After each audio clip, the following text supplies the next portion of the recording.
Nuestra Pauta. Hola, muy buenas tardes, amigas y amigos auditores, bienvenidos a Nuestra Pauta. Hoy vamos a conversar sobre un proyecto cuyos resultados se presentaron esta semana, el proyecto Eucahidro, y para conversar sobre esta iniciativa me acompaña quien lidera este proyecto FONDEF, que es Rafael Rubilar, académico e investigador del Laboratorio de Suelo, Nutrición y Productividad Forestal Sustentable de la Facultad de Ciencias Forestales de la Universidad de Concepción, quien también participa en un grupo internacional de investigación, la Cooperativa de Productividad Forestal. Sobre todos estos temas vamos a conversar con él. Muy buenas tardes, bienvenido. Buenas tardes, Karen. Muchas gracias por la invitación a la radio. A usted por contarnos más detalles sobre esta iniciativa. Lo primero que quisiéramos es que nos contextualizara un poco en qué consiste este proyecto Eucahidro. Bueno, creo que como ustedes saben, nosotros en Chile estamos sufriendo un proceso de sequía, quizás una de las más largas de las cuales se tenga registro en la historia. Llevamos prácticamente casi 10 o 12 años, de acuerdo a lo que dicen muchos otros investigadores que estudian aspectos de cambio climático, sufriendo una sequía que prácticamente abarca a todas las regiones del país, principalmente donde se desarrollan tanto bosques naturales como plantaciones forestales. El contexto de Eucahidro principalmente está asociado al tema de poder comprender cómo las plantaciones forestales, principalmente las plantaciones de eucaliptus, por eso es su nombre, como dice, Eucahidro, el acrónimo que le pusimos a este proyecto, de alguna manera pueden estar afectando o cómo nosotros podemos resolver algunas de estas interrogantes respecto a el efecto de las plantaciones, tanto en el uso del agua que tienen ellas o el consumo del agua de las plantaciones, como también de lo que se conoce como el uso eficiente del agua. Es un proyecto que tiene como objetivo abarcar un tema que a mí me gusta denominar, que hoy día quizás no está tan identificado así como en forma específica, pero es lo que nosotros tratamos de denominar la sustentabilidad hídrica de las plantaciones forestales y encontrar algunas herramientas de cómo nosotros podemos aproximar la sustentabilidad hídrica de las plantaciones forestales. Entonces, en este contexto, como tú comprenderás, el proyecto tiene un enorme significado y así ha sido entendido también por las autoridades de gobierno que nos dieron financiamiento a través de este proyecto FONDEF de 11 y 1161, denominado Eucahidro, con el fin de que pudiéramos realmente avanzar en una temática en que en Chile definitivamente tenemos muy poca información, e inclusive a nivel mundial la información que existe es muy variada y lo que causa que no tengamos ni siquiera, o no teníamos ni siquiera para estos tiempos, digamos, información base para plasmarla en cómo medir esta sustentabilidad hídrica, cómo hacer un balance estricto, cómo realmente reconocer a qué nivel la plantación forestal y principalmente lo que nosotros alcanzamos a focalizar en esta primera etapa en eucalipto principalmente, podría estar traduciéndose en un efecto sobre el uso de agua de las plantaciones forestales y cómo nosotros también quizás podríamos aproximar algunas soluciones respecto a esto. Claro, y precisamente trabajaron con una especie que es muy abundante en general en las plantaciones forestales en nuestro país, que es el eucalipto. Exactamente, mira, trabajamos, lo que nosotros realmente buscamos fue trabajar con lo que hoy día las empresas forestales proyectan que van a ser sus plantaciones forestales futuras, por lo tanto el proyecto lo pusimos en un contexto de los materiales genéticos que hoy día se están mejorando, como a través de todo ese trabajo que hoy día está en un contexto de silvicultura, que se habla generalmente en el área forestal, a través de la genética, que usualmente es orientado a mejorar solamente productividad. Ahora nosotros queríamos saber, bueno, de todos estos materiales, de los que son más productivos, e inclusive de algunos que están en un rango de productividad, cómo ellos podrían tener dimensiones distintas desde el punto de vista de los efectos en el agua, a nivel de los ecosistemas, o a nivel del, si lo queremos ver, a nivel regional, inclusive, o a nivel de una cuenca también, ¿ya? Entonces consideramos principalmente una especie que es Eucalyptus globulus, que la mayor parte de la gente lo conoce porque es el eucaliptus quizás más popular o más conocido en Nueva, que es el que digamos es más fragante cuando la gente visita un parque y le parece muy agradable, pero también otras especies que son un poquito menos conocidas,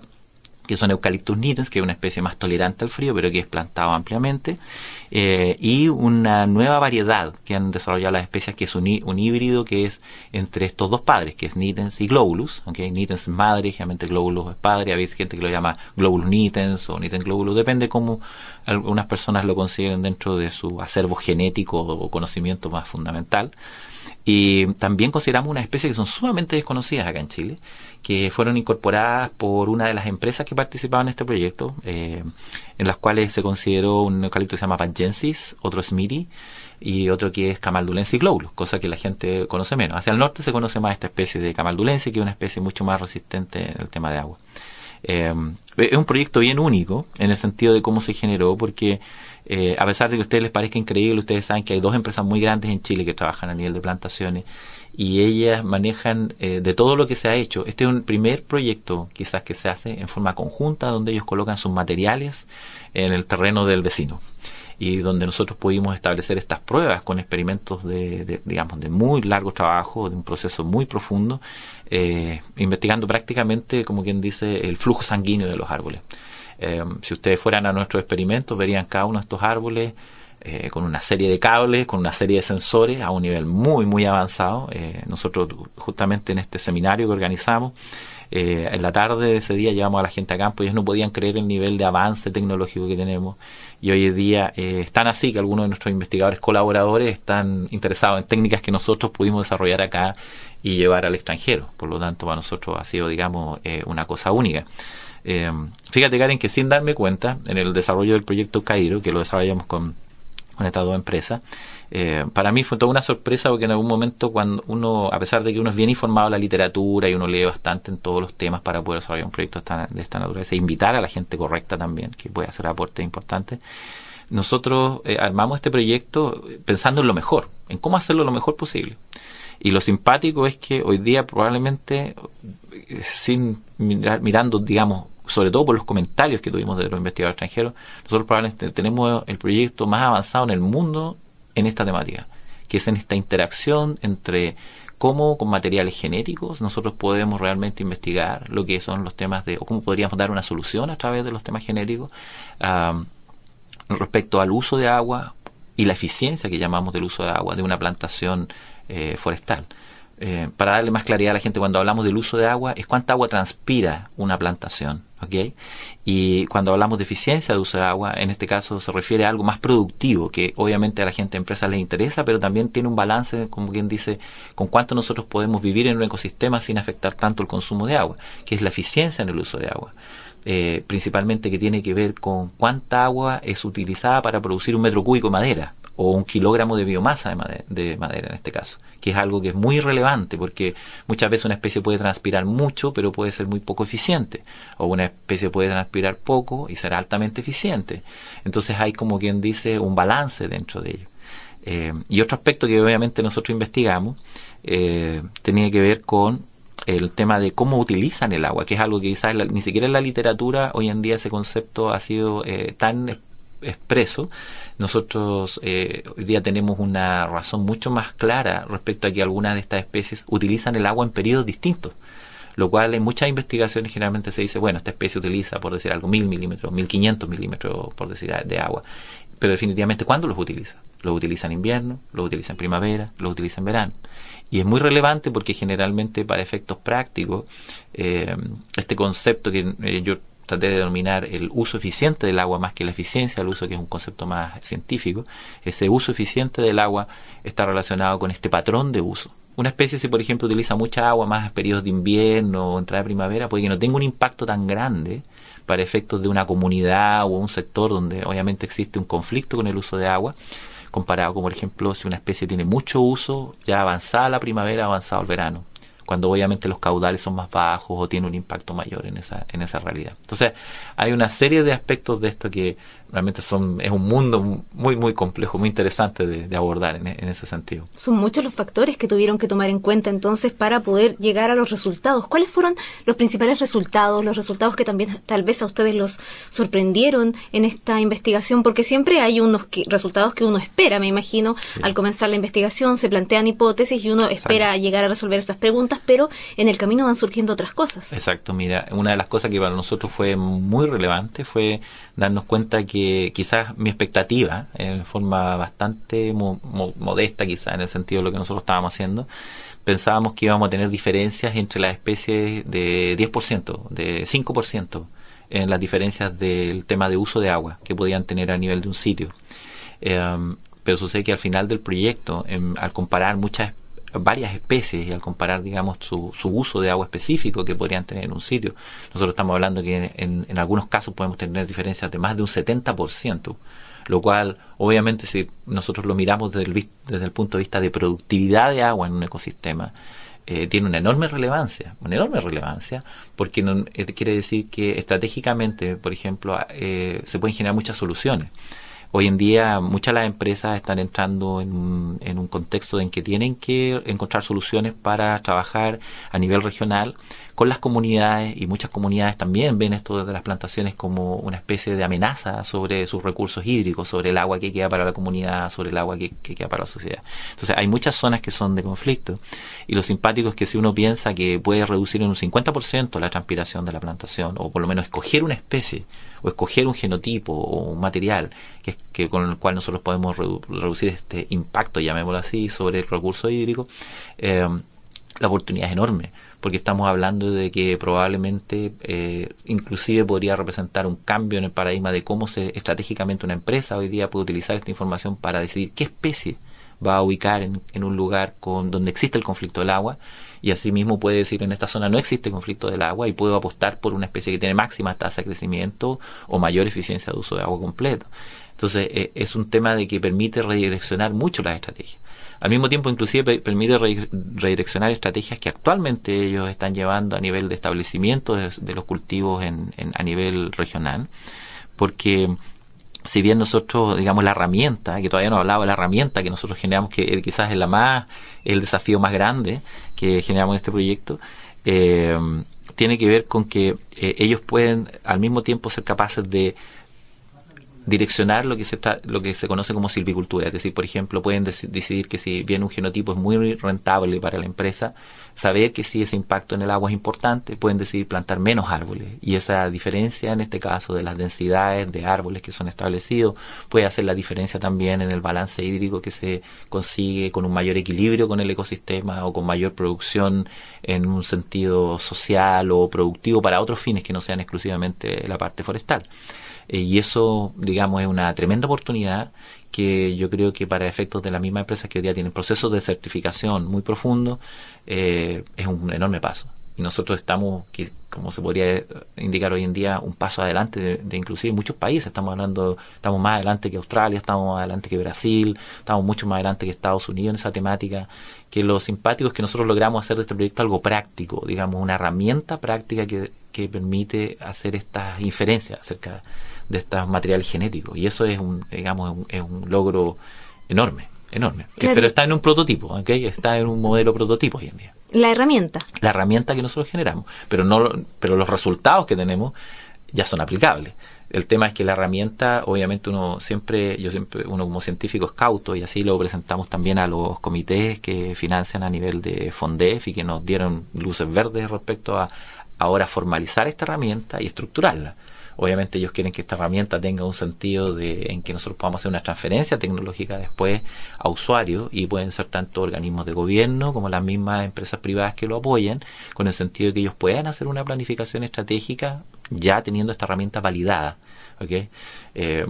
Quizás la gente puede que no se imagine el nivel de investigación que nosotros tuvimos que hacer midiendo, para darte una idea, árboles cada 15 minutos, los pulsos que tienen ellos de flujo, y en el fondo son mediciones continuas por más de un año. Estamos hablando, cuando yo procesaba un registro de un arbolito, por ejemplo, tenía 4 millones de registros para solamente un arbolito, y nosotros teníamos 180 árboles medios en un sitio, teníamos multiplicado por 2 sitios más otros sitios de validación. Fue un proceso, infinidad de datos, es una cantidad de datos mucho, pero lo valioso ha sido, digamos, este análisis que nosotros realizamos desde un componente, como te comentaba, de generar esta herramienta de poder predecir parte de esos componentes. O sea, esta herramienta, eso es lo que permitiría en el fondo, poder predecir los comportamientos de los árboles, como usted nos ha señalado durante la entrevista,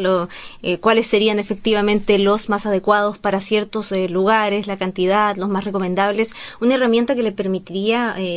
a las empresas que son forestales y se dedican precisamente a esta área, el poder utilizarla ellos por sí mismos, o sea, sin necesidad de depender en este caso de un investigador en particular, o de este grupo en particular de investigación. Bueno, ahí hay la manera en que realmente funciona la herramienta tiene ciertos componentes que son obviamente, entre comillas, más independientes, y hay otros componentes que tienen elementos que sí dependen digamos, de algunas capacidades que se requieren para poder hacer estos análisis. Y ahí nosotros, de alguna manera, estamos a través del mismo laboratorio, estamos formando una unidad que le llamamos Unidad de Servicios de Sustentabilidad Hídrica. Así pretendemos darle una forma a, digamos, los resultados de este proyecto, y también posicionar a nuestro laboratorio y a la universidad en ese contexto, en el trabajo con las empresas, que ellos, de alguna manera, su especialidad no es quizás hacer lo que nosotros hacemos, porque hoy en día la manera en que desarrollamos esta herramienta, para contarte un poquito más, es la herramienta requiere una cierta información que es ingresada, que en determinada forma yo hice un software que trabaja, digamos, en una plataforma que tú ingresas una serie de variables, tanto de las características del sitio donde se va a establecer, pero además de características que se llaman de fisiología de la planta y algunas componentes de genómica de la planta. Entonces, nosotros, para poder establecer esas características fisiológicas y genómicas, la empresa nos tiene que entregar, o el proveedor, puede ser una empresa, puede ser un vivero, podría ser un productor cualquiera, una persona que tenga una especie que quiere evaluar, nos tiene que entregar plantas pequeñas en estado de desarrollo, y nosotros esas plantas las sometemos a una serie de experimentos ya protocolizados, y a través de esos experimentos determinamos en puntos bien estratégicos, bien críticos. Ese es como un poco nuestro know-how bien particular, y es algo que ha sido lo más notable, que los investigadores extranjeros han encontrado como una idea muy, muy buena, digamos. A partir de ese protocolo determinamos puntos donde tenemos control de estos genotipos, donde ellos se expresan cómo se comportan frente a las características de estrés hídrico, de una manera positiva, de una manera negativa. Es curioso, las plantas, algunas tienen expresiones muy contrastantes, particularmente a nivel de los genotipos. Entonces, a partir de esa información, más experimentación, más datos de campo que nosotros le agregamos, que son información de crecimiento temprano dentro del primer año, ¿ya? Somos capaces de tomar toda esa data, incorporarla en el modelo, y el modelo nos dice cuánto es la cantidad de agua que transpira la especie, cuál es el rango que puede tener de variación, y además cuánto es el uso eficiente del agua, la eficiencia en el uso de agua, es decir, cómo sería la eficiencia desde el punto de vista de metros cúbicos de madera por metros cúbicos de agua utilizada, y además cómo sería para efectos de la especie probablemente su patrón de uso de agua. Eso es lo que tenemos hoy día más que refinar, que es el patrón que te comentaba, entre el periodo en que la especie o el genotipo, llamémoslo así, está utilizando el agua, ¿ya? Estamos hablando de genotipos naturales, estos no son organismos genéticamente modificados, son programas de genética, digamos, hechos con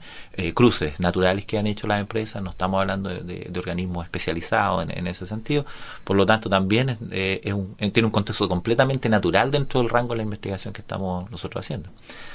Para darte una idea, por ejemplo, en los mismos experimentos nosotros instalamos experimentos con condiciones con riego y sin riego en cada sitio, y pudimos tener diferencias, por ejemplo, entre un genotipo de prácticamente el doble de crecimiento versus la misma condición, inclusive con riego. O sea, definitivamente los genotipos para solamente glóbulos tenían rangos de expresión de una respuesta a la disponibilidad de agua completamente distintos. Es un mundo de diferencias. Pero lo que pudimos hacer dentro de ese rango fue realmente ser capaces de ligar esta condición juvenil, llamémoslo así, o en etapa muy de pequeñito de las plantas, con una característica de su crecimiento en etapas ya entrando a la etapa adulta, que es parte de lo que nosotros también, los organismos de financiamiento de FONDEF, nos han pedido consolidar, que es ver cómo esto se proyecta en el tiempo. Si nosotros las estimaciones que tenemos dentro de los primeros 3 años de crecimiento de la plantación, porque son 3 años que tenemos, pero con tasa de crecimiento gigantesca, cómo se proyectan ya más cercanos a lo que son los 2/3 de la rotación. Lo positivo de ello es que las empresas han decidido, por ejemplo, en este año que estamos haciendo como un break en el proyecto que vamos a presentar de continuidad, han mantenido estos proyectos. Y la idea, y lo que encuentro tan valioso yo, es el sentido de que ellos están mirando este proyecto como una base de sustentabilidad para su futuro. Y realmente es lo que se necesita. Entonces, desde el punto de vista científico, yo siempre digo, es fácil producir una crítica hacia el mundo empresarial, a todo lo que sean los componentes productivos. Y es verdad que hay veces que no se cuenta con la información y se toman acciones en las cuales no sabemos qué está pasando, pero creo que lo importante para nosotros los científicos, al mismo tiempo que ver los problemas y quizás ponerlos en evidencia, es tratar de desarrollar soluciones, porque hoy en día, como tú ves, nos afecta eso. Hoy día se habla de, nosotros tenemos una crisis un poco dentro de nuestra sociedad acerca de todos los problemas, pero se ve muy poca gente que trate de buscar soluciones. frente a estos temas, porque es fácil encontrar los problemas. Uno sabe que hasta en su casa es fácil encontrar los problemas, pero es difícil hacerse parte de la solución porque requiere una voluntad, requiere un trabajo continuo, consistente en el tiempo. Y yo creo que eso es lo que más nos hace sentir contentos de esta instancia y lo que ha hecho que muchos investigadores a nivel mundial estén observando esta iniciativa con unos ojos bien atractivos. Y por lo tanto es una satisfacción para nosotros como laboratorio, el sentido de lo que se ha dado en esta instancia, digamos, de presentación de resultados finales, entre comillas, en nuestra primera parte. Ciertamente. ¿Y esta herramienta, profesor, es aplicable exclusivamente a esta especie, el eucaliptus, o tal vez en un futuro o pudieran desarrollarla o ampliarla para utilizarla en otras especies? Porque también sería muy interesante, desde ese punto de vista, una herramienta que sirviera para muchas especies, claro, y poder de esa forma tener un desarrollo mucho más sustentable en el área. Sí, mira, efectivamente los eucaliptus son especies muy distintas a un pino, por ejemplo, si nosotros miráramos en el contexto solamente nacional. De hecho, una de las preguntas que me asaltaron decía, ¿esto serviría para cualquier especie de eucaliptus? Y lo primero que yo les comenté, mira, lo que nosotros testeamos fue un rango de eucaliptus que lo llamamos ambientes mediterráneos. Quiere decir que son las especies que son más plantadas acá en Chile. Si quizás lleváramos esta investigación a eucaliptus tropicales, tendríamos que validarla. Es muy difícil, en base a lo que nosotros entendemos hoy día de fisiología de la planta, del comportamiento de cómo la planta transpira y de alguna manera genera sus flujos hídricos, de que el comportamiento sea equivalente para un pino. ¿Ya? Es decir, el modelo que tenemos actualmente sabemos para lo que funciona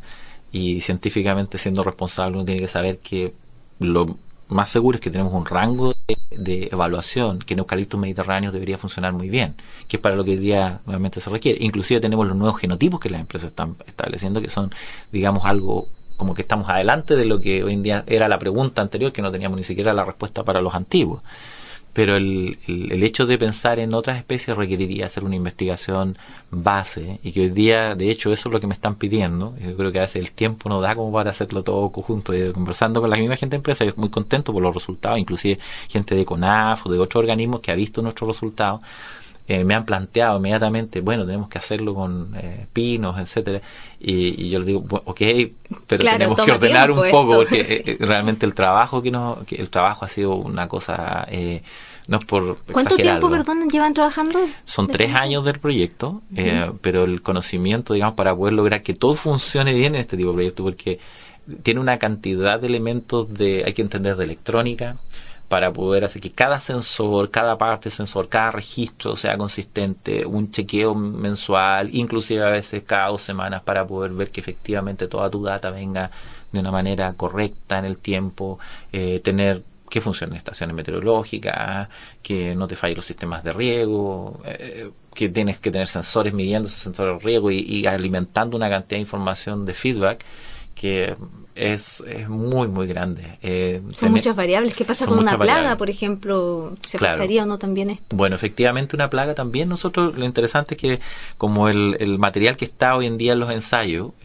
a veces podría ser afectado. Principalmente hay un solo ensayo que tenemos que está siendo afectado por una plaga que es muy potente acá, que se llama Conipterus. También vamos a poder entender por qué eso es parte del contexto actual. No lo podemos sacar de la naturaleza del lugar donde está siendo afectado en parte por esta plaga, pero también vamos a poder ver esos efectos que directa relación tienen con la dinámica en términos de agua.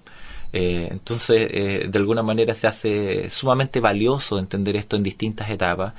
y para nosotros realmente el desafío es poder mantenerlo, y ojalá sí lo podamos hacer. Todo esto requiere recursos. El sector forestal igual está pasando por una etapa media compleja hoy en día en términos de la economía. Tú sabes que todo está como un poco en algunos sectores medio incierto, por lo tanto esperamos que podamos realmente proyectarlo en el tiempo. Como me dice mi señora, tómalo con calma, porque quizás uno a veces se emociona mucho de su investigación, va mucho más allá de lo que quizás uno debiera ir en términos de tiempos que a veces esto significa, pero cuando uno ve los resultados valiosos, creo que muchas cosas pagan digamos el esfuerzo, y creo que el mismo equipo de trabajo a veces que está sometido a mucha presión también lo ve así. Cuando tuvimos nuestra visita a terreno, muchos lo vieron en ese mismo contexto. Entonces se hace sumamente interesante.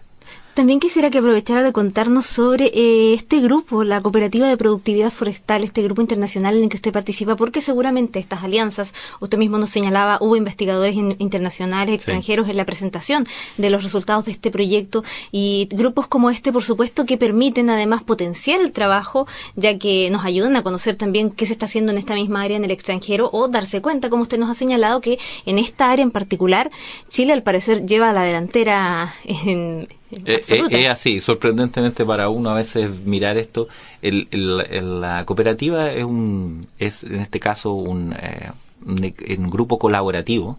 entre empresas forestales, organismos que están relacionados con la actividad forestal y universidades, donde están ligadas. Nació en la Universidad de Carolina del Norte, donde yo también estudié, y después se expandió a la Universidad de Virginia Tech o Virginia Polytechnic and State Institute en Blacksburg, Virginia, donde se contaban con más capacidad en temas de sensoramiento remoto, modelamiento, y definitivamente se generó la necesidad. Cuando yo estaba terminando mi doctorado, a veces uno tiene que estar en el lugar correcto, en el momento preciso, y me plantearon si se daría la instancia de que se diera acá justamente en Latinoamérica una mayor fuerza, porque la cooperativa había partido, pero existían como 2 o 3 empresas, que principalmente había una empresa chilena y empresas en Colombia. Para lo cual, cuando yo me vine, empezamos a trabajar con este grupo y después expandimos a todos los países: Argentina, Uruguay, Brasil, Venezuela,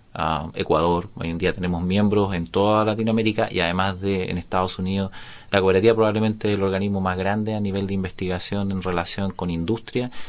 buscando establecer relaciones de investigación fundamental con componentes aplicados. Entonces, cuando nosotros hicimos esta relación donde trabajan una serie, digamos, de empresas que apoyan este programa, principalmente lo que apoyan las empresas es financiar estudiantes de posgrado, que son los que llevan estos proyectos, que son los cuales nosotros nos colaboran, y muchos de mis estudiantes de posgrado han viajado en distintos países a desarrollar sus proyectos en otros países, lo cual es muy, muy, muy interesante, muy bonito. El grupo, obviamente, todas las temáticas que tienen que ver con productividad, pero también las temáticas que tienen que ver con sustentabilidad, que son las que hoy día más lideran las preocupaciones. Es increíble cómo la temática ha ido cambiando, desde exclusivos temas productivos a temas que tienen que ver con ese balance con sustentabilidad. Hoy en día dominan parte del trabajo que hacemos nosotros en la cooperativa, tanto a nivel, por ejemplo, de estos temas que yo trabajo en sustentabilidad nutricional de los árboles. Es decir, cuántos nutrientes consume una plantación, eso es sustentable, va a deteriorar los suelos, no va a deteriorar los suelos. La gente se empieza a preguntar, oye, pero esta especie de crecimiento rápido, ¿qué efectos generan? ¿Efectos negativos? ¿No generan efectos negativos? O si las faenas, etcétera, etcétera. Todo eso hoy día es parte de nuestra gestión, pero lo podemos conversar quizás en otra entrevista, porque es largo de conversar. Pero respecto al mismo proyecto de Eucahidro, una de las cosas interesantes que se ha dado a través de este digamos, grupo de investigación, que ya tiene casi 50 años, es súper antiguo, para el cual yo soy un codirector, somos 3 codirectores, uno en cada una de las universidades. Se dio porque empezamos nosotros un proyecto Fondesit acá. Mira cómo son las cosas. Partimos un proyecto Fondesit más en chiquitito con estos temas de uso de agua a nivel de transpiración, y en paralelo se habían desarrollado otros proyectos chiquititos en Brasil. Pero a ellos, con algunos de los investigadores que estaban allá en un grupo de Brasil, que teníamos interacción con el Instituto de Pesquisas Forestales. Cuando algunos de esos investigadores vinieron acá a conocer nuestro fondo, así que tenía que ver con los efectos genéticos de interacción, que lo estudiamos en escala menor, por ahí aprendimos a estas técnicas que aplicamos en Eucahidro. Realmente nos tomó años antes de saber cómo hacer bien las cosas en Eucahidro, pero logramos sacar resultados muy potentes. Ellos vieron la idea esta de hacer también un experimento genético en Brasil, y cuando nosotros partimos con Eucahidro, también partieron nuestros experimentos en Brasil, pero con un componente distinto, quizás más entender rangos regionales de estos temas. Y se dio que en esta génesis de estos proyectos tuvimos la oportunidad de hacer un congreso YUFRO en Brasil, que lo organizó uno de nuestros codirectores, y donde nosotros obviamente participamos con nuestras investigaciones, y donde se dieron, en ese congreso, fundamentalmente, conocimos quiénes eran los colaboradores estratégicos que estaban dominando en estas líneas. Que por un lado era un investigador del Servicio Forestal de Estados Unidos, que estaba ligado principalmente a investigación en Brasil, porque el Servicio Forestal de Estados Unidos manda a sus investigadores a que hagan investigación internacional en otra escala, y también algunos investigadores australianos que ya llevan muchos años de recorrido con investigación, no solo en Australia, sino que en China, en Asia, etcétera. Que de ellos efectivamente estuvieron presentando parte de esta temática, y donde nosotros tuvimos la oportunidad en el fondo de concretar una especie de alianza y trabajo en conjunto también con uno de los directores de algunas de las empresas que estaban visitando, como obviamente la cooperativa concentra algunas de estas empresas. Nosotros los invitamos a los eventos científicos. Nuestro objetivo es educar a través de la cooperativa. No es un organismo con fines de lucro,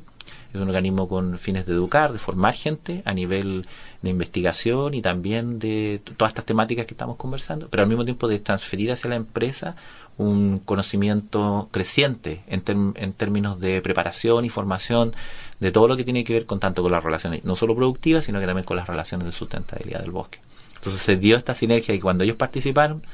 nosotros dijimos, hagamos este proyecto en paralelo, pero nosotros vamos a enfocarnos más en entender el componente genético, más que este componente regional específico que quizás se compara con Brasil. Y en Brasil se desarrolló un proyecto, se podría decir hermano de Eucaidro, que se llama TEX, donde nosotros también participamos como investigadores invitados, los codirectores, y hemos estado en directa relación, pero se hizo con otra orientación.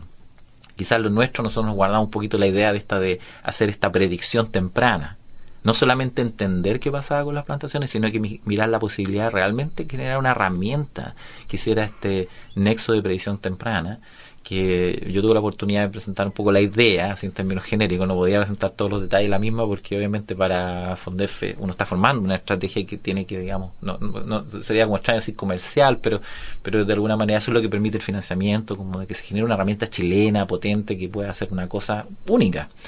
Exportable, eso es lo que a uno le están pidiendo siempre, y uno trata realmente, uno como investigador, uno a veces se rasca la cabeza, como dice un buen chileno, pensando en cómo hacer eso, te fijas, porque no es tan fácil a veces de ligar lo que uno ha aprendido, que uno sabe mucho de procesos de plantas, procesos del suelo, procesos del ambiente, para lograr crear una cosa como esa. Entonces, creo que a mí quizás tuve la suerte, como trabajando en este grupo que está ligado un poco a la industria forestal, donde a mí me toca trabajar mucho y viajo todos los años, todas las empresas, tenemos una serie de investigaciones de desarrollo con ellos en muchos temas, entender un poco cómo podía darse esta herramienta en un contexto práctico. Y ahí, digamos, nosotros también empezamos a trabajar Eucaidro, invitamos parte de estos colaboradores e hicimos una red muy potente. En Brasil, eso sí, hay unos temas muy potentes también hechos en investigación con algunos investigadores de CIRAD, que desafortunadamente no los pudimos tener acá. Son gente que trabaja en Francia, no los pudimos tener acá, porque definitivamente como Chile es OCDE, ellos no pueden, no es divertido cómo son las cosas. Imagínate, Chile con su desarrollo actual OCDE, si bien hay una serie de puertas que se abren, también hay muchas puertas que se comprimen, en el sentido de que hay otros países que no van a ayudar a un país que no es OCDE, que es OCDE, porque van a Brasil, donde es un país que aún no lo es. Entonces se dan situaciones bien singulares, pero también hemos tenido mucha interacción. Hoy en día estamos a través de todo esto sacando investigación de punta en términos de inclusive cambiando algunas metodologías inclusive respecto a que han estado por muchos años respecto a cómo medir o evaluar componentes que hemos podido validar a través de estos proyectos. Entonces se ha dado una sinergia muy interesante donde ha habido varios estudiantes graduados que vienen de ese proyecto Fondesit, e inclusive en hay varios estudiantes que han salido, hay estudiantes que han viajado, que han interactuado en los distintos países. Por lo tanto, no es solo que el proyecto haya generado, digamos, estos componentes, sino que también ha contribuido a formar capital humano, si uno lo quiere ver, y gente muy especializada hoy en día. Que para mí es la parte quizás es más difícil, como un profesor de la universidad, de llevar en el tiempo. Tú tienes gente que está trabajando contigo, se especializa, hay muchos elementos que son muy complejos de tener esa habilidad, y a veces, como nosotros dependemos de esos financiamientos más de corto plazo, a veces tienes que armar y desarmar equipos que muchas veces toma tiempo reconstruir todas esas capacidades, que bueno, es parte del desafío. Así es. Ajá. Y no, además, grupos como estos que usted menciona, el tema de la cooperativa, sin duda, a lo mejor si también se extrapolaran a otras áreas, no solo al área forestal, en la que otras áreas, me imagino, de cualquier tipo de área, permitirían además, como usted bien ha contado esta historia de cómo se fueron potenciando también con los años para llegar finalmente a lo que fue este proyecto, a lo que es ahora Eucaidro. Sin duda, también sería un aporte a lo mejor ver ese tipo de modelo o sistema de trabajo en otras áreas. Profesor, por último, quisiera que nos contara o dijera, por si es que alguno de nuestros auditores está interesado en conocer más detalles del proyecto, ¿dónde se puede encontrar esta información? ¿Se debe acudir al laboratorio? Bueno, por seguro que si quieren contar con información, nuestra página web que está en nuestra facultad, que es forestaludec.cl, tiene varios links a los que ellos pueden buscar la información de los proyectos. Está también la dirección de donde hay algunas charlas descargables de un evento anterior. Nosotros vamos a dejar algunas de estas charlas nuevas que todavía no están arriba en el sistema, porque yo converso siempre con los investigadores que láminas son sensibles de ellos en publicación y todo, pero yo creo que al final de esta semana probablemente vamos a tener algunas de esas ya arriba en el sistema, o si no va a ser la próxima semana, pero generalmente dejamos ahí algunas láminas para que ellos puedan observar o mirar cuáles fueron las presentaciones. En el detalle, si quieren conocer un poco más de qué fue este seminario, que fue, como te comentaba, un seminario bien único y que creo que la gente quedó muy muy contenta. Pero cualquier duda o cualquier consulta respecto a contar con información adicional, perfectamente pueden a uno escribirle a su correo, también lo pueden encontrar en la página web de la facultad, y obviamente que nosotros vamos a estar muy contentos de contarles un poco más allá de Eucahidro, o si es algo más formal, quizás hacer una presentación de lo mismo, resultados, y darle extensión. O sea, para nosotros es sumamente relevante que la gente conozca de esto, entienda cómo funciona y de alguna manera aporte en el conocimiento fundamental que hoy en día tenemos acerca de esta problemática, entre comillas, del uso del agua y de lo que nos viene con el cambio climático, cuáles son las oportunidades. Necesitábamos realmente esta información, y hoy en día eso yo creo que es lo que nosotros nos sentimos más satisfechos de haber condensado a través de esta herramienta también. Que sin duda va a ser un aporte en esta área, como usted bien señala, en todo lo que se nos viene y los desafíos en el área de recursos hídricos, teniendo en cuenta el contexto actual. Profesor, agradezco que haya estado con nosotros, que haya compartido con nuestros auditores más detalles de este proyecto y del trabajo que realizan en el laboratorio y en la facultad. Les agradezco mucho la invitación también, así que muchas gracias, Karen, por esta invitación. Espero poder volver a conversar con ustedes también. Por supuesto, sin duda, porque van a seguir desarrollando más cosas. Exactamente. Hoy hemos conversado con Rafael Rubilar, académico e investigador del Laboratorio de Suelo, Nutrición y Productividad Forestal Sustentable de la Facultad de Ciencias Forestales de la Universidad de Concepción, quien también es parte del Grupo Internacional Cooperativa de Productividad Forestal, entre otras cosas. Con él hemos conversado sobre algunos de los resultados del proyecto Eucahidro, que fue presentado esta semana en nuestra casa de estudios. Es todo por el momento. Que tengan muy buenas tardes. Será hasta una próxima oportunidad. Nuestra pauta.